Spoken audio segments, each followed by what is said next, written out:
ये तस्वीर देखिए जहां 50 मिसाइल और 500 ड्रोन से अटैक, और पोलैंड बॉर्डर से सिर्फ 65 किलोमीटर दूर लवीव में मिसाइल अटैक। लवीव समेत यूक्रेन के 9 बड़े शहरों में अलर्ट।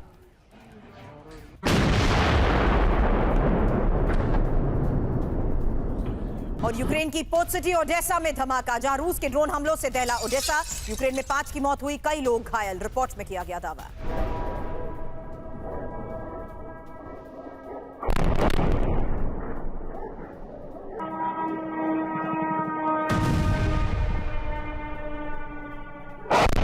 तो यूक्रेन में 5 की मौत, कई घायल, रिपोर्ट में किया गया वो दावा जहां साफ है कि किस तरीके से ओडेसा पर इस अटैक को अंजाम दिया गया। लेकिन सबसे बड़ी खबर है लवीव पर हमले की, जहां आपको बता दें 21 मिसाइलों से ये हमला जिस लोकेशन पर हुआ है वो इंपॉर्टेंट है।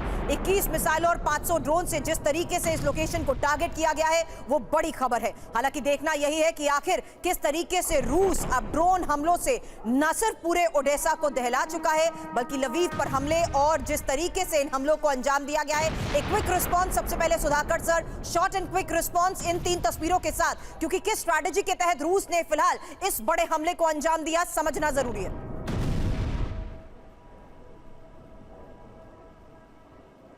सुरभि, मैं तहे दिल से आपको धन्यवाद देता हूं। आपने फिर से मेरे को इनवाइट किया आपके शो के लिए। जहां तक आपकी सवाल है, सवाल के जवाब में इतना ही कहूंगा कि अभी पिक्चर बाकी है। ये टाइम आ गया है, वेस्टर्न अलायंसेस यानी कि यूरोप, नेटो फोर्सेस जितने भी हैं, ये दोबारा इसके ऊपर सोच विचार करना उनके लिए बहुत अनिवार्य है।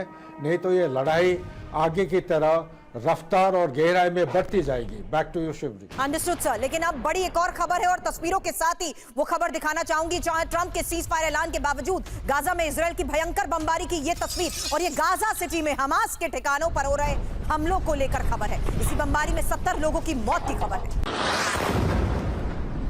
हमास के ठिकाने और गाजा में लगातार हो रहे इन धमाकों की वो तस्वीर, बमबारी गाजा सिटी में हमास के ठिकानों को किया जा रहा है टारगेट।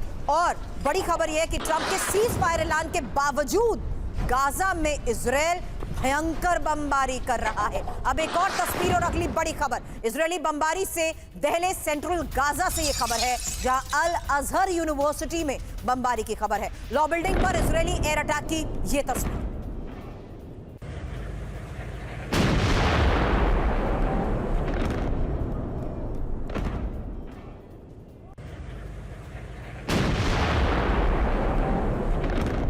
अल अजहर यूनिवर्सिटी में बमबारी की देर रात की वो तस्वीर जिससे साफ है कि किस तरीके से अलग अलग ठिकानों पर इजरायल एयर अटैक को दे रहा है अंजाम। ये लॉ बिल्डिंग पर अटैक की तस्वीर आपने देखी, लेकिन गाजा में इजरायल की भयंकर बमबारी की वो पहली तस्वीर है जिससे साफ है कि किस तरीके से अभी भी हमास के ठिकानों पर लगातार इजरायल की तरफ से हमले जारी हैं।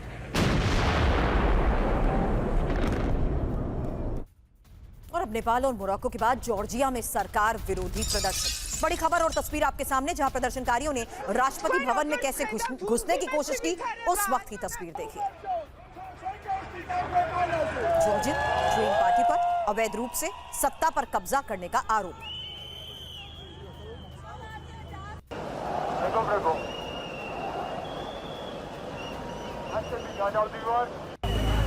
इन तस्वीरों को देखकर आप अंदाजा लगा सकते हैं कि इस हालात पर काबू पाना कितनी बड़ी चुनौती था। यही वजह थी कि राष्ट्रपति भवन में घुसने की कोशिश करने के दौरान इन सभी को काबू में करने के लिए कैसे वाटर कैनन का इस्तेमाल किया गया, उसी की तस्वीर आप देख रहे हैं। वहीं अगली बड़ी खबर है जॉर्जिया में ही हिंसक होते उस सरकार विरोधी प्रदर्शन की जहां राजधानी त्बिलिसी में पुलिस और प्रदर्शनकारी आमने सामने थे। कैसे भिड़े ये देखिए तस्वीर।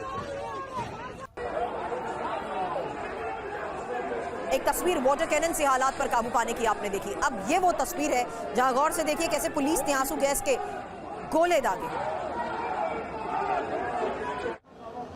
4 तस्वीरें एक साथ आपके सामने, जहां पहली तस्वीर में दूर दूर तक, कई किलोमीटर तक दूर लोगों की ही सड़क पर मौजूदगी, और इससे साफ है कि कैसे सड़क पर मौजूद इन हजारों लोगों को काबू में पाना एक बड़ी चुनौती था। पुलिस और प्रदर्शनकारी जैसे ही आमने सामने आए तो प्रदर्शन और उग्र हो गया। पहले पुलिस ने वाटर कैनन से इन्हें यहां से खदेड़ने की कोशिश की, लेकिन उसके बाद बिगड़ते हालात के बीच पुलिस को आंसू गैस के गोले भी छोड़ने पड़े।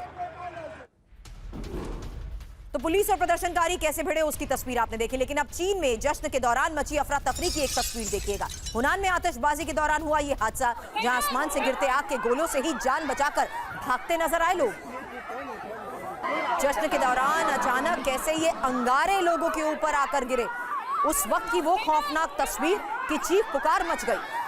आतिशबाजी हो रही थी, लेकिन इसी आतिशबाजी के दौरान किस तरीके से आसमान से गिरते नजर आए ये गोले, और इस बीच लोगों की मौजूदगी और जान बचाकर भागते नजर आए लोग।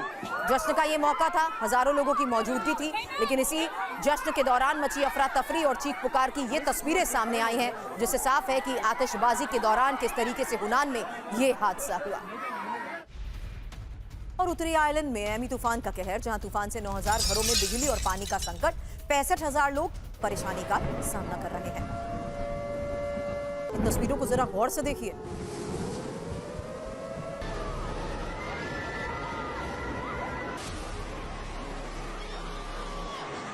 उत्तरी आयरलैंड की एमी तूफान के कहर की यह तस्वीर है, और दोनों ही तस्वीरों को कहना गलत नहीं होगा कि ये खौफनाक तस्वीरें सामने आ चुकी हैं, जिससे साफ है कि किस तरीके से लोगों की अचानक मुश्किलें बढ़ चुकी हैं।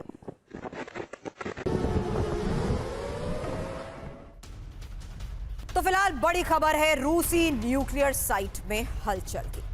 रूस के टारगेट पर यूके, और इस बीच मुनीर का ट्रंप को ऑफर, नहीं रुकेगी गाजा जंग। ये 4 तस्वीरें इसलिए आपके सामने क्योंकि इन्हीं बड़ी तस्वीरों के साथ एक डिटेल इनपुट अब आपके सामने रखूंगी और साथ ही करूंगी एक्सपर्ट से सवाल। लेकिन उससे पहले रूस के MI8 मिलिट्री हेलीकॉप्टर के तबाह होने की वो तस्वीर देखिए, जहां यूक्रेन के ड्रोन हमले में तबाह हुआ MI8 हवा में ही रूसी हेलीकॉप्टर से ड्रोन टकराया।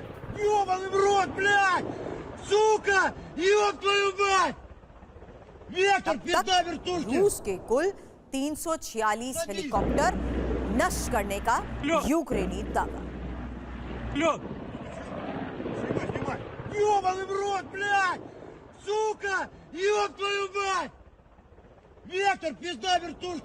और अब सबसे बड़ी खबर, रूस की न्यूक्लियर मिसाइल साइट में हलचल। नोवाया ज़ेमिया साइट को लेकर नेटो में हड़कंप है, और रूस के सबसे घातक न्यूक्लियर वेपन को लेकर है अलर्ट। नोवाया ज़ेमिया नए कंस्ट्रक्शन की तस्वीरें सामने आई। सैटेलाइट तस्वीरों के जरिए ही बैरेंट ऑब्जर्वर की ये रिपोर्ट क्या बड़े दावे कर रही है, यही अगली इंफॉर्मेशन होगी अब आपके सामने।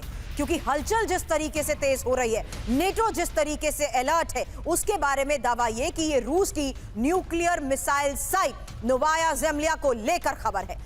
बुरेवेस्टनिक में ही न्यूक्लियर मिसाइल के परीक्षण की तैयारी की आशंका इस रिपोर्ट में जताई गई है। रूस के न्यूक्लियर साइट में नए निर्माण को लेकर यह दावा किया जा रहा है, और सैटेलाइट तस्वीरों में ही न्यूक्लियर साइट के नजदीक एयरबेस पर हलचल को लेकर खबर। अब सैटेलाइट तस्वीरों में पेंकोवो वेस्ट साइट में नए निर्माण को देखकर बड़े दावे किए गए हैं। न्यूक्लियर साइट से 170 किलोमीटर दूर रेगाशेवो मिलिट्री एयरबेस में हलचल को लेकर ही ये दावा किया गया है। इसी बड़ी खबर पर एक्सपर्ट से सवाल करूं उससे पहले, रूस की परमाणु मिसाइल साइट में हलचल को लेकर इंफॉर्मेशन वॉल पर वो तस्वीरों के आधार पर जानकारी आपके सामने, जहां पहली तस्वीर आपको हम दिखा रहे हैं पेंकोवा मिसाइल साइट, जहां इसमें बेस में शेल्टर, रेल्स, ट्रांसपोर्ट कंटेनर और सपोर्ट कंटेनर को लेकर ही बड़े दावे किए गए हैं। ये जो तस्वीर आप देख रहे हैं, दावा ये कि ये इंफ्रास्ट्रक्चर कंटेनर्स हैं, और ये ट्रांसपोर्ट कंटेनर्स को लेकर दावे किए गए हैं। इसके साथ ही रेक्टेंगल शेल्टर्स को लेकर ये दावे किए जा रहे हैं, और रेल्स को लेकर। हालांकि एक और तस्वीर अब आपको दिखाना चाहेंगे, क्योंकि बैरेंट्स ऑब्जर्वर के जरिए सामने आई इन इमेजेस के आधार पर ही रूस की परमाणु मिसाइल साइट में हलचल को लेकर दावा ये कि ये एक ऑब्जर्वेशन पोस्ट बनाया गया है, और ये है वो लॉन्च साइट। इसके साथ ही रेडीनेस हैंगर्स को लेकर। और पांडे सर, इन तस्वीरों के बाद सवाल आपसे करूंगी, क्योंकि टेम्पररी पाया फॉर लैंडिंग ऑफ गेयर को लेकर भी इन तस्वीरों के आधार पर दावे किए जा रहे हैं, और असेंबलिंग ऑपरेशन सेंटर तक इसमें बना हुआ नजर आ रहा है। तीसरी तस्वीर, और उसके बाद पांडे सर आपसे सवाल, क्योंकि लॉन्च साइट तक जाती हुई सड़क जिस तरीके से इस तीसरी इमेज में नजर आ रही है, ट्रक माउंटेन क्रेन और साथ ही ट्रक ट्रैक्स और साथ ही फ्लोटिंग पियर के साथ साथ सप्लाई कंटेनर्स को लेकर जिस तरीके से इस तीसरी इमेज में दावा किया गया है, ये वाकई बड़े दावे हैं। वहीं सबसे अहम वो चौथी तस्वीर, जहां मिसाइल ट्रांसपोर्ट ट्रक्स और साथ ही मॉनिटरिंग व्हीकल्स, इसके अलावा main assembling and operation centre और साथ ही 75 मीटर लॉन्ग असेंबलिंग हॉल को लेकर ये बड़े दावे किए गए हैं। सर, अगर किसी परमाणु मिसाइल साइट पर इस तरीके की तस्वीरें सामने आने के बाद ये दावे किए जाते हैं तो क्या मतलब निकलता है इनका? जय हिंद और बहुत बहुत धन्यवाद मुझे इस परिचर्चा में शामिल करने के लिए। देखिए, निश्चित रूप से जो तस्वीरें हैं वो बहुत कुछ कहती हैं और ये कहा जाता है शब्दों से ज्यादा जो है मैसेज संदेश आज से मिल रहा है हमें कि निश्चित रूप से जिस प्रकार से अगर देखें पिछले 15 दिनों में ट्रंप और नाटो कंट्रीज के नेताओं ने जो कथन जो अपने वक्तव्य दिए हैं उससे साफ जाहिर है कि वो भी तैयारी कर रहे हैं कि रूस को कैसे काबू में किया जाए। और निश्चित रूप से जिस प्रकार से डैमेज हो रहा है, इवन जो स्टेल्थ फाइटर है Su-57 उसको भी जो है रशिया उतार रहा है, तो न्यूक्लियर एसेट्स उसके बाद अंतिम जो है वो बनता है ब्रह्मास्त्र जिसका कि वो प्रयोग करने का इरादा रखते हैं। लेकिन बहुत बड़ा है कि अब तक जो है 1319 दिन हो गए हैं रशिया यूक्रेन के बीच में इस तनाव को, लेकिन अभी तक न्यूक्लियर वेपन्स के बारे में चर्चा बहुत हुई है। उसको एक कूटनीतिक हथियार के रूप में प्रयोग किया जाता रहा है, लेकिन उसको जमीनी मिलिट्री एसेट्स के रूप में इस्तेमाल नहीं किया गया। लेकिन जो तैयारियां हैं वो बताती हैं साफ कि शायद अगला कदम जो है वो न्यूक्लियर ऑप्शन की तरफ हो। जिस प्रकार से नाटो कंट्रीज भी अपने न्यूक्लियर एसेट्स को, नाटो कंट्रीज में जो जितने उसके देश हैं, यहाँ तक कि जर्मनी, फ्रांस और पोलैंड के आसपास के क्षेत्रों में न्यूक्लियर एसेट्स को जो है डिस्ट्रीब्यूट किया गया। निश्चित रूप से पुतिन का भी उसके प्रति जो कार्रवाई है वो लाजमी थे। लेकिन जिस प्रकार से आपने अपनी तस्वीरें जो दिखाई बताती हैं कि बहुत वो दिन जो है कहते हैं कि कभी युद्ध होगा नहीं, लेकिन जिस प्रकार से तैयारियां हैं वो कहती हैं शायद युद्ध की संभावना बढ़ रही है। बहुत बड़े संकेत जरूर देती है। ऐसे में एक और खबर है और ये अमेरिका के न्यूक्लियर वेपन पर मंडराया खतरा, क्योंकि परमाणु हथियारों की सुरक्षा को लेकर ही बहुत बड़ी चेतावनी। अब पैसों की कमी से न्यूक्लियर वेपन की निगरानी मुश्किल, और अमेरिका के ऊर्जा सचिव क्रिस राइट का ये सनसनीखेज दावा, जहां 8 दिनों के अंदर करना पड़ सकता है इमरजेंसी शटडाउन। सिंगल सर, इसी बड़ी खबर पर इंफॉर्मेशन के बाद सवाल आपसे करूंगी, क्योंकि खबर बड़ी है कि कैसे खतरे में अमेरिकी न्यूक्लियर हथियार है, और खबर और दावा ये कि अमेरिका के ऊर्जा सचिव क्रिस राइट ने यह बहुत बड़ी चेतावनी दी है कि अमेरिका के परमाणु हथियारों की सुरक्षा खतरे में पड़ सकती है। परमाणु हथियारों की सुरक्षा के लिए पैसों की कमी की बात यहां सिंगल सर कही जा रही है, और सरकारी शटडाउन की वजह से हथियारों की निगरानी करना भी मुश्किल। हालांकि 8 दिनों के अंदर न्यूक्लियर हथियारों के संचालन को रोकना पड़ सकता है, और राष्ट्रीय परमाणु सुरक्षा प्रशासन के 65,000 कर्मचारी कर रहे हैं रकम का इंतजार। ये कितनी बड़ी और कितनी अलर्ट करने वाली खबर है सर?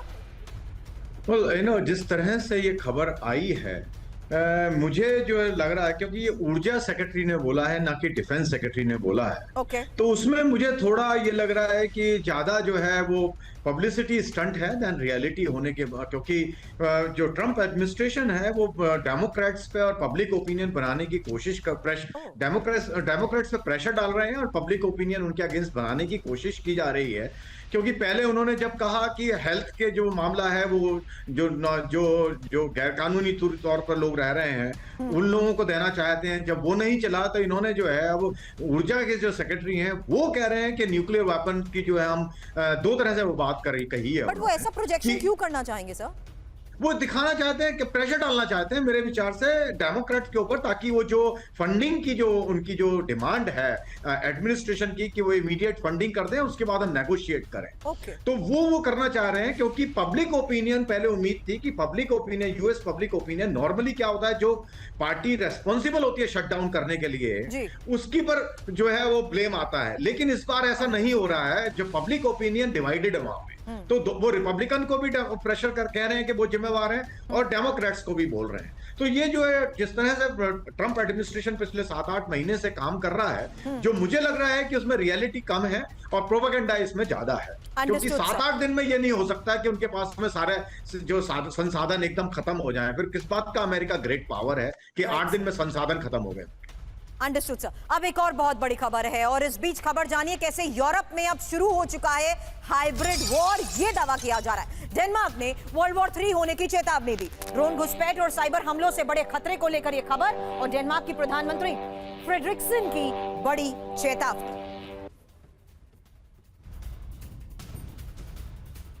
तो हाइब्रिड वॉरफेयर में उकसा रहा है रूस। बड़ी खबर आखिर है क्या? क्योंकि यूरोप में हाइब्रिड वॉर, वर्ल्ड वॉर 3 की वार्निंग। यूरोप में शुरू हो चुका है खतरनाक हाइब्रिड वॉर और कई देशों में ड्रोन घुसपैठ और साइबर हमलों से खतरा बढ़ चुका है। डेनमार्क के पीएम फ्रेडरिक्सन ने वर्ल्ड वॉर 3 की चेतावनी दी। एयरपोर्ट और इंफ्रास्ट्रक्चर में घुसपैठ से उकसाने की कोशिश। हाइब्रिड वॉरफेयर से यूरोप पर रूस दबाव डाल रहा है और हाइब्रिड वॉर पर अलर्ट हो जाएं यूरोपीय देश। हालांकि ये इस बीच एक और बड़ी खबर यह है कि कैसे रूस के मिसाइल अब ब्रिटेन मिसाइल टारगेट पर है ब्रिटेन, और ब्रिटेन के 23 इलाकों पर हमला रूस कर सकता है। हालांकि रूस के सीनियर लीडर दिमित्री रोगिशिन की ये चेतावनी है क्या? ब्रिटेन के टॉप डिफेंस साइट्स पर हमले की चेतावनी।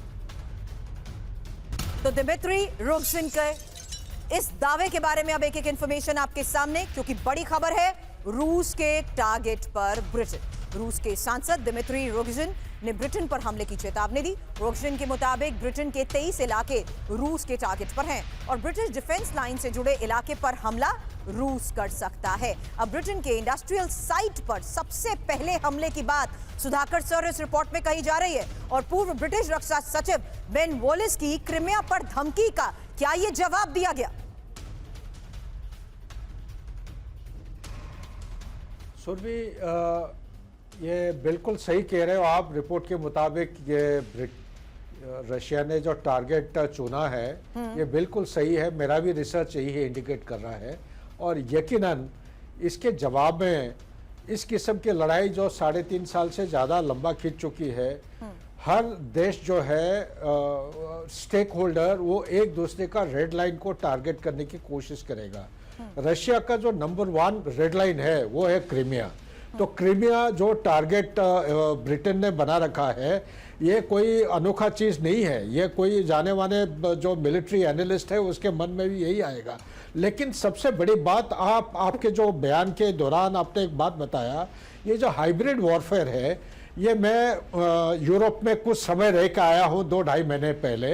ये वहाँ पे एक नैरेटिव बिल्ड इस तरफ किया जा रहा है ताकि ये दिखाया जा सकता है कि जो भी कुछ एक नुकसानदायक चीज हो रहा है यूरोप में, उसका हर चीज का एक कारण रशिया की तरफ पॉइंट करना चाह रहे हैं।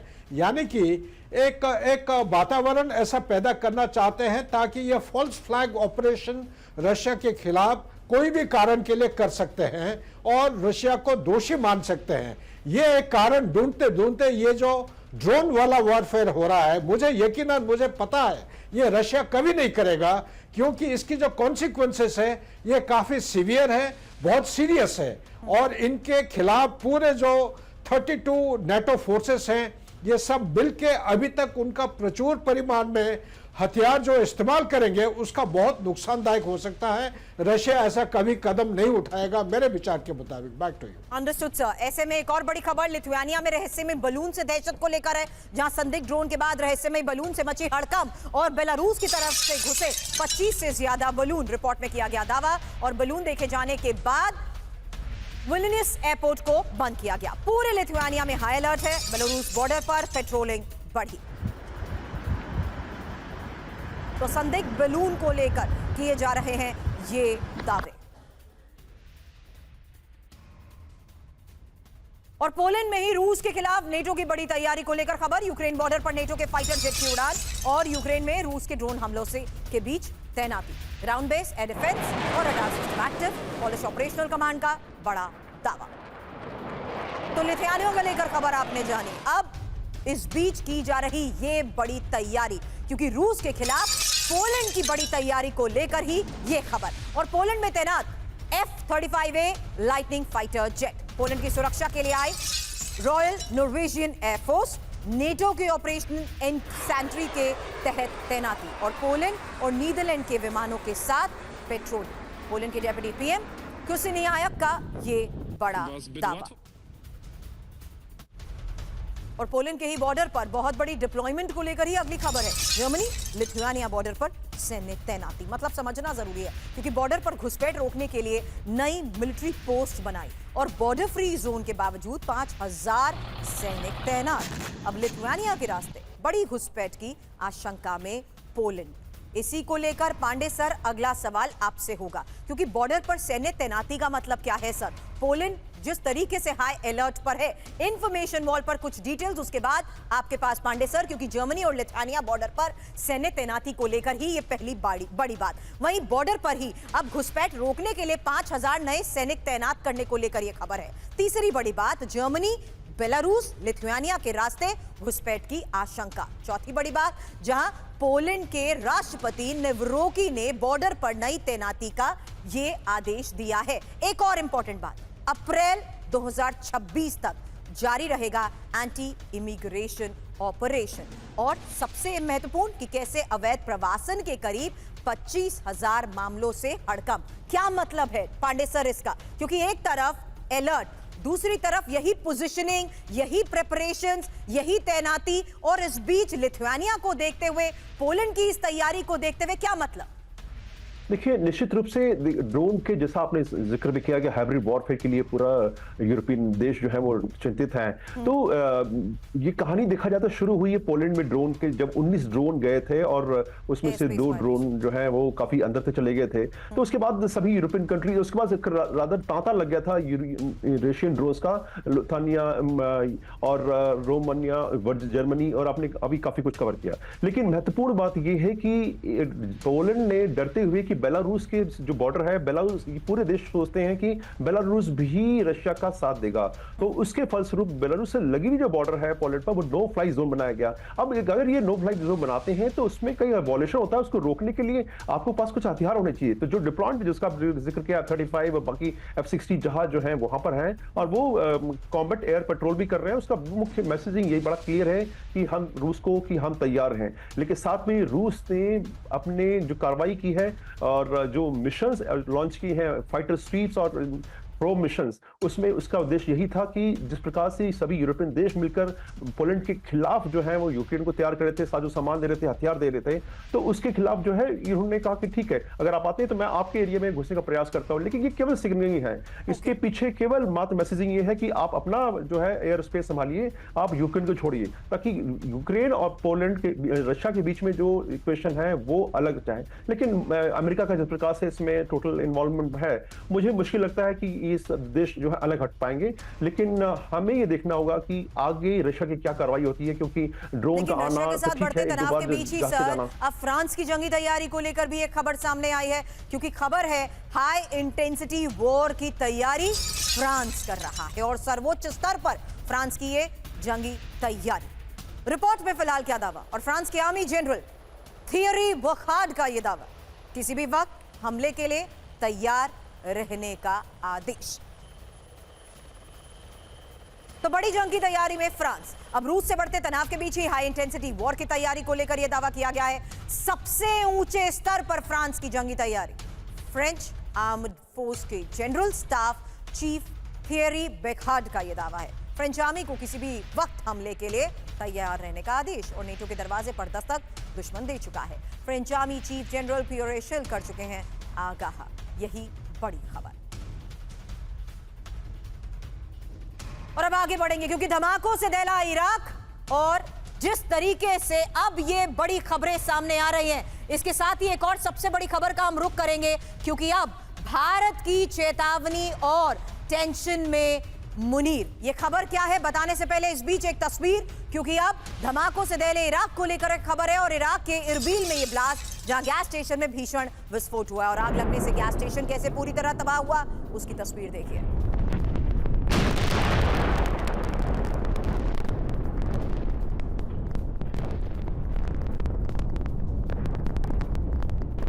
तो गैस स्टेशन में हुए इस भीषण विस्फोट की तस्वीर सामने आई है, जहां आपको बता दें इराक के इरबिल में ब्लास्ट को लेकर खबर। जोरदार धमाका, आग का ये गोला और काले धुएं का ये गुबार। बड़ी खबर ये है कि दावा ये कि गैस स्टेशन में ये भीषण विस्फोट हुआ।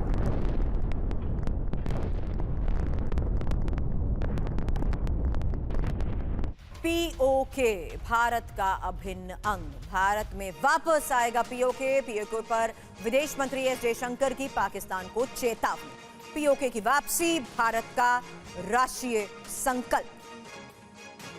This country is coming.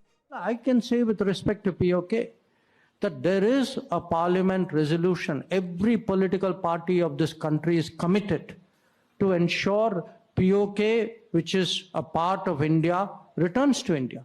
This actually is our national commitment.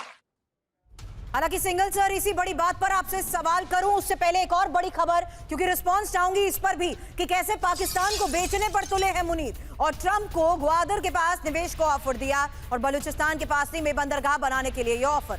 Gwadar से पासनी की दूरी 70 मील और ग्वादर बंदरगाह को चीन ऑपरेट करता है। फिलहाल इसी बड़ी खबर पर एक इंफॉर्मेशन, उसके बाद सिंगल सर से सवाल, क्योंकि बलूचिस्तान में पोर्ट बनाने के लिए ट्रंप को दिए गए ऑफर को लेकर ही ये बड़ी खबर है और पासनी में बंदरगाह बनाने के लिए ट्रंप के पास प्रस्ताव, ईरान के पास हिंद महासागर में पोर्ट बनाने का ऑफर और पोर्ट से महत्वपूर्ण खनिजों तक आवाजाही आसान भी होगी। साजिश के तहत बलूचिस्तान में यूएस की एंट्री कराना चाहता है क्या पाक? सिंगल सर,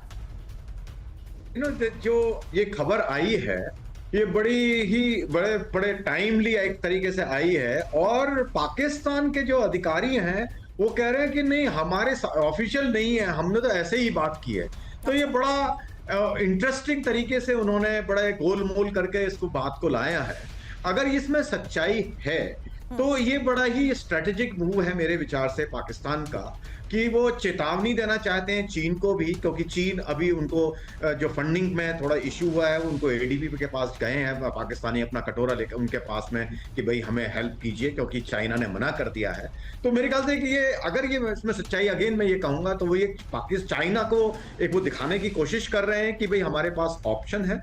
और दूसरा ये स्ट्रैटेजिक और इकोनॉमिक ऑब्जेक्टिव है इसमें, क्योंकि अगर ऐसा हो पाएगा तो पाकिस्तान को उससे बहुत बड़ा फायदा होगा, क्योंकि यूएसए उनके साथ में पूरी तरह से इन्वॉल्व हो जाएगा अगर वो इसको प्रोजेक्ट को बनाते हैं वहां पे अगर वो एक ये जो पोर्ट बनाने की बात है, अगर ये पोर्ट वहां बन जाता है तो अरेबियन सी और के आसपास के एरिया में they will become a very big regional power. तो उसमें जो है ईरान और रशिया, भारत और चाइना, इन सबको बड़ा एक तरीके से उनको स्ट्रेटेजिक मूव ये है और उसमें हमें सोचना पड़ेगा अपने कि इसको किस तरह से उसको काउंटर करा जाए। लेकिन मेरे विचार से ये कभी जो है बड़ा ही इन्होंने बैलून की तरह इसको छोड़ा है और प्रेसिडेंट ट्रंप इसको बाइट करेंगे नहीं करेंगे वो बहुत बड़ा सवाल है। लेकिन इससे पाकिस्तान के क्या इरादे हैं, किस तरीके का ये स्ट्रैटेजिकल मूव है, इसीलिए मैंने आपसे ये सवाल किया था कि कैसे साजिश के तहत बलूचिस्तान में यूएस की एंट्री करवाना चाहता है पाक।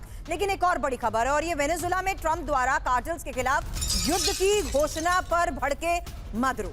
अमेरिका वेनेजुएला में कठपुतली सरकार बनाना चाहता है और अमेरिका कर रहा है उकसावे की कार्रवाई। कैरेबियन सागर में 8 युद्धपोत की तैनाती, वेनेजुएला की तरफ 12 मिसाइलों की तैनाती। और अब न्यूक्लियर वार्निंग, इसके साथ ही रूस वर्सेस नेटो हाइब्रिड वॉर, क्योंकि हाइब्रिड वॉर और जिस तरीके से अभी तक बड़ी खबरें आपको दिखाई है। फिलहाल एक तस्वीर अब देखिएगा जहां रूस की राजधानी मॉस्को से ये तस्वीर सामने आई है और भयंकर आग से मचा ये कोहराम। मॉस्को के इंडस्ट्रियल इलाके में लगी आग और यूक्रेन के ड्रोन हमलों से आग लगने की आशंका। टैक्टिपुलिस मॉस्को पार्क में कई ड्रोन प्रोडक्शन कंपनियां और भीषण आग से कई इमारतों को भारी नुकसान का दावा। काफी ऊंचाई तक आसमान में फैलती आग की ये लपटें। और अब रूस के लेनिनग्राद में बड़ा ड्रोन अटैक, रूस के बड़े ऑयल रिफाइनरी पर अटैक की तस्वीर। क्यूरिशी रिफाइनरी के पास जोरदार धमाका, 7 ड्रोन मार गिराने का रूसी डिफेंस का दावा। वो फ्रंट से 800 किलोमीटर दूर यूक्रेन के हमले की ये तस्वीर, जहां लगातार ऑयल रिफाइनरीज को किया जा रहा है टारगेट। और फिलहाल एक और बड़ी खबर है, रूस के लेनिनग्राद में ड्रोन अटैक, बड़े ऑयल रिफाइनरी पर अटैक की ये लेटेस्ट तस्वीर। और रूस के ही रोस्टोव में आग से हड़कंप, ड्रोन हमलों के बाद बड़े इलाकों में आग फैल चुकी है। लिखोवस्की ब्रिज के पास ड्रोन हमले की खबर है, ड्रोन हमले से विंड टर्बाइन को भी नुकसान पहुंचा है। 3 इलाकों में ड्रोन हमले के बाद बिजली संकट।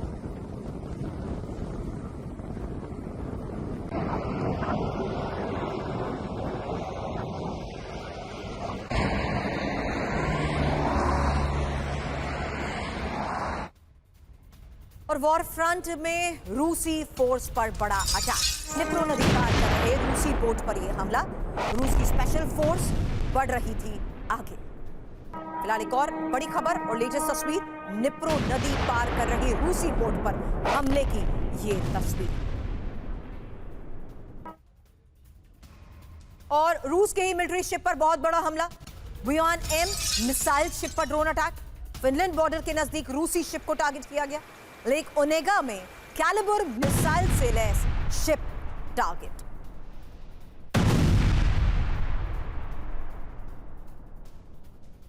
तो समंदर में रूस को यूक्रेन की चुनौती, यही बड़ी खबर है। रूस के बुयान एम मिसाइल शिप पर अटैक को लेकर शिप के एनर्जी कंपार्टमेंट को नुकसान की खबर, कैलिबर मिसाइल से लैस शिप पर ड्रोन हमला, कैस्पियन सागर की ओर बढ़ रहे शिप को किया गया है टारगेट, और वॉर फ्रंट से 900 किलोमीटर दूर यूक्रेन का ये ड्रोन अटैक। फिलहाल एक और बड़ी खबर ये, जहां रूस की नौसेना पर जिस तरीके से नॉन स्टॉप अटैक हो रहे हैं उसके बारे में इंफॉर्मेशन, क्योंकि खबर 4 अक्टूबर की, जहां बुयान एम मिसाइल शिप पर हमले को लेकर यह खबर। इससे पहले 10 सितंबर जब MPSV साल्वेज शिप पर हमला हुआ, उससे पहले 30 अगस्त जब पेट्रोल बोट्स पर मिसाइल अटैक, 28 अगस्त बुयान एम मिसाइल शिप पर अटैक, 6 जुलाई ब्लैक सी फ्लीट के वॉरशिप पर अटैक। क्योंकि लगातार जिस तरीके से सुधाकर सर यूक्रेन इस तरीके से हमलों को अंजाम दे रहा है, इससे पहले ऑयल रिफाइनरीज इंफ्रास्ट्रक्चर को टारगेट किया गया, लेकिन अब ये बड़ी खबर है जिससे साफ है कि कैसे सीधे नॉन स्टॉप अटैक नौसेना पर, रूस की नौसेना पर हो रहे हैं।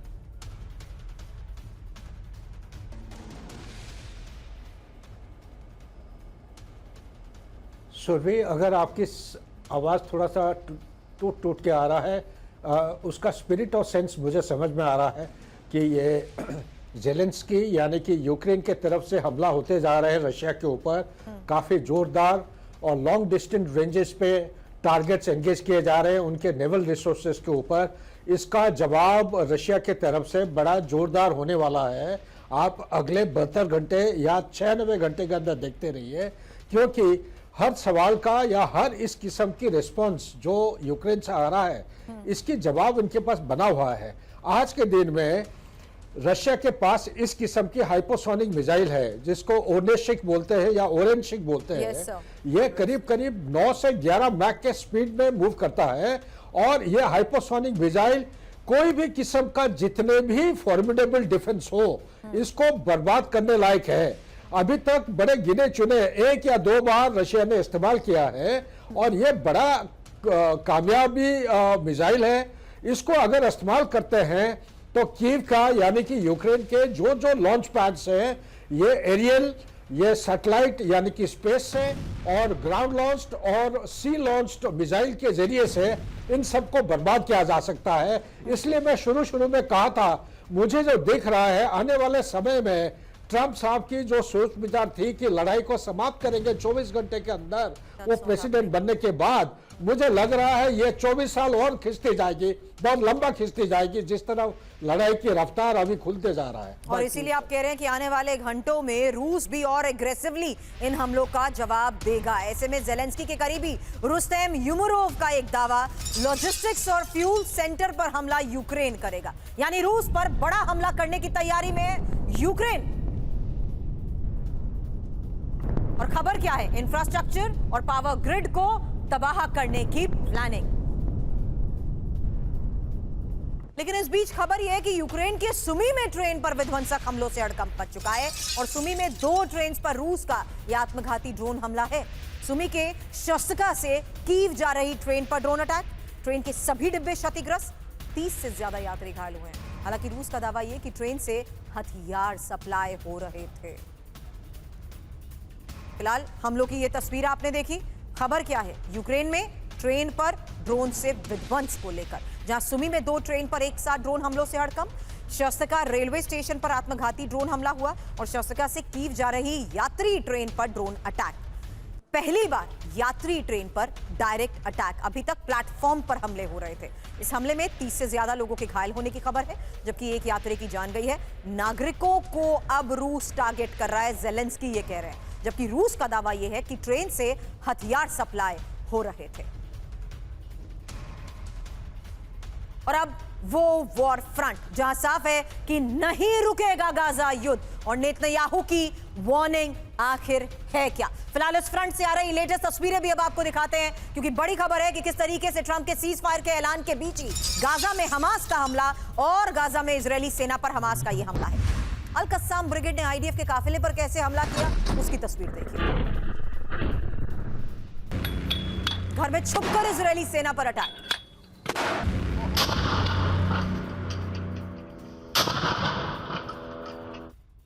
और ट्रंप के सीजफायर प्लान के बीच गाजा पर बड़े हमले को लेकर एक और खबर, जहां हमास की सुरंग पर आईडीएफ ने हमला किया। जॉर्डन हॉस्पिटल के बगल में ही 1.5 किलोमीटर लंबी ये सुरंग के अंदर हथियारों का निर्माण हो रहा था। टनल के अंदर हमास का कंट्रोल सेंटर। ट्रंप के शांति प्लान के बीच नेतन्याहू की चेतावनी, जहां बंधकों की रिहाई तक गाजा से नहीं हटेगी इजरायली सेना।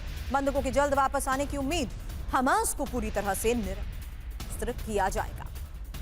लेकिन ट्रंप ने हमास को फिर धमकी दी है और हमास को जल्द लेना होगा फैसला। सीज फायर पर मैं देरी बर्दाश्त नहीं करूंगा, जल्द फैसला नहीं लिया तो बहुत बुरा होगा। तो हमास को ट्रंप का यह आखिरी अल्टीमेटम है क्या? यही खबर। शांति समझौते पर हमास की तरफ से देरी पर ट्रंप गुस्से में। ट्रंप ने कहा शांति समझौते पर हमास जल्द फैसला ले। शांति समझौते में देरी बर्दाश्त नहीं, फैसले में देरी से गंभीर परिणाम।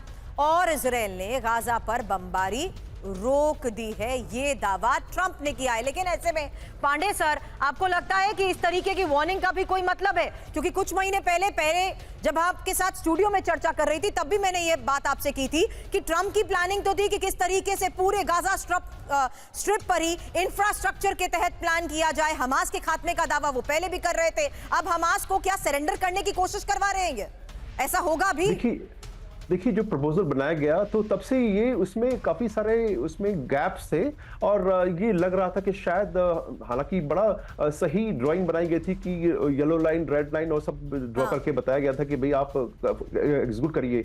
लेकिन जिस प्रकार से धमकी दे रहे हैं ट्रंप, और देखिए कोई भी शांति वार्ता में अगर धमकियां आती हैं तो उसके अंदर शिथिलता आती है, उसकी जो क्रेडिबिलिटी है कम होने लगती है। साथ में अगर देखें जब से ये चर्चा हुई है तब से दोनों पक्ष, हमास और इजराइल के आक्रमण बंद नहीं हुए हैं। जमीनी हकीकत यह है कि दोनों एक दूसरे को मौका मिलने पर टारगेट करते हैं।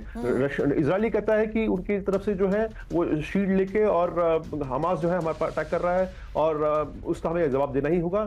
दूसरी तरफ जमीनी हकीकत यह है कि जब तक शांति नहीं आएगी कुछ नहीं कर सकते। सबसे ज्यादा दिक्कत क्या है कि ये कहते हैं ना कि अविश्वास जो है एक दूसरे के प्रति वो बहुत ज्यादा है, क्योंकि इजराइल का जो एग्रेसिव अप्रोच रहा है वो अरब कंट्रीज जानते हैं, मिडिल ईस्ट कंट्रीज जानते हैं कि इजराइल शांत बैठने वाला नहीं है। अभी बोल दिया कि उनके जब हॉस्टेजर लौट जाएंगे उसके बाद वो शांत रहेंगे और परमानेंट पीस होगा। लेकिन परमानेंट शब्द पीस और एग्रेशन इजराइल के साथ जो है हमास जो है पाता है कि बहुत बड़ा गैप है। तो शायद ये जो विश्वास का जो गैप है, कॉन्फ्लिक्ट जो है किस प्रकार से trust deficit, rather trust deficit की वजह से ये नेतन्याहू तो दावा कर रहे हैं कि हम बहुत बड़ी उपलब्धि के करीब हैं, लेकिन बंधकों तक पहुंचना अभी भी चुनौती है और बंधकों पर ही हमास के अधिकारी एक बड़ा दावा कर रहे हैं। मूसा अबू मरजूक ने यह कहा है कि सभी बंधकों को पता लगाने में ही महीनों लगेंगे।